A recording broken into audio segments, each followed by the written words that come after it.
Following his dismissal from the Dallas Cowboys, Tom Landry left for a month-long European vacation.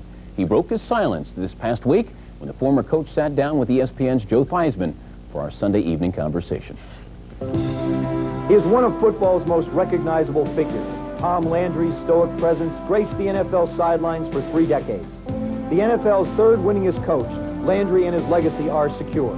His career spans the NFL's most formidable era, when Landry's expansion Cowboys became America's team. You know, I didn't want to coach to start with. I didn't want to be a head coach. You know, when I began way back there, I was trying to get out of football when I left New York, you know, and I stayed with it. And I think in '64, when Clint Murchison gave me a 10-year contract, you know, I said that was my sign that, hey, the Lord wants me there. He wants me to be in that capacity. From then on, I was a football coach for the rest of the time. First time in 29 years, the first weekend of the football season goes by. What went through your mind? You're not on the sidelines for that. You know, I mean, 30 years is a long time being on the sidelines. It really is, Joe.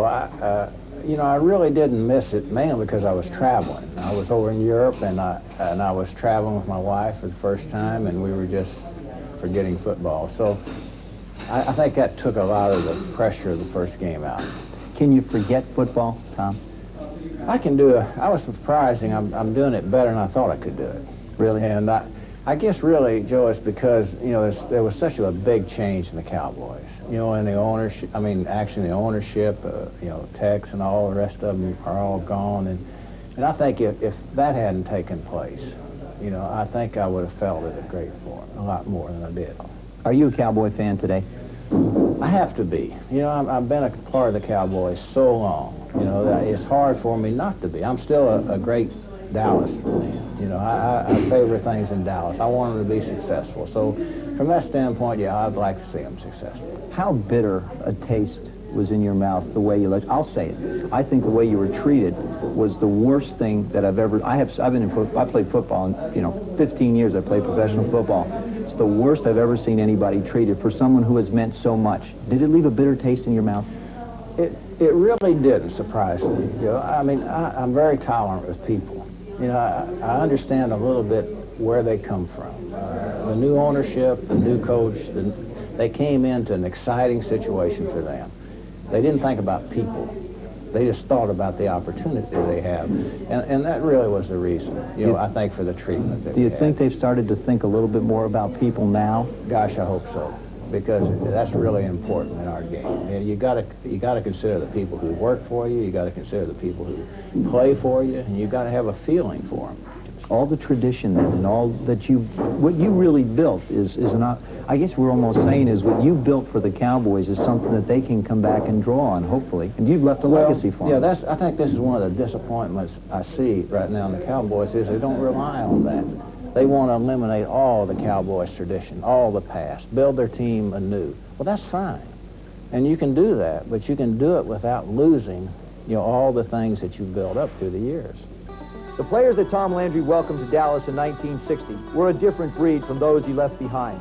The modern players and all the money matters of the 80s have created a different relationship between players and coaches. I think the toughest part today is to handle the players as they are today, and it's not their fault. I mean, there's so much money in professional football today. There's so much pressure that comes on our players today, not only from agents, from unions, from all the outside thing, that this is the difficulty of head coach today. The players that you coached, do some stand out in your mind more than others as just being exceptional? Well, Bob Lilly was probably the greatest player at his position I think I'd ever coached, because you just couldn't handle Bob with one person. You had 2 or 3 people to try to control him, and that's where we got our great pass rush during those years, you know, from him. And then Roger Staubach has to come in. You know, he was one of the great quarterbacks, you know, that I ever saw or ever coached. Now, there may have been people who could throw the ball a little better, but there was no player that was more intense. You know, he brought us back, what, 24 times to win. I know, you know, Tom. Yeah, 14 times. You know that. 1979, one night I remember. Yeah, he was so remarkable. But there were many players, you know. How about a team? If there was, you know, all the years you've coached, is there one team that just has left a memory with you that stands out among the others? Well, I think, of course, I have to go back to the first Super Bowl team. Because our guys lived and died for about 4 years before we won the Super Bowl. That team was really special. But you know, the team I had the most fun with was the 75 team. Really? When Bob Lilly and all of them retired, we had 12 rookies. You know, we didn't have very much going for us. Nobody counted us out, and we went all the way to the Super Bowl that year. How would you like the players that played for you to remember you as their head coach?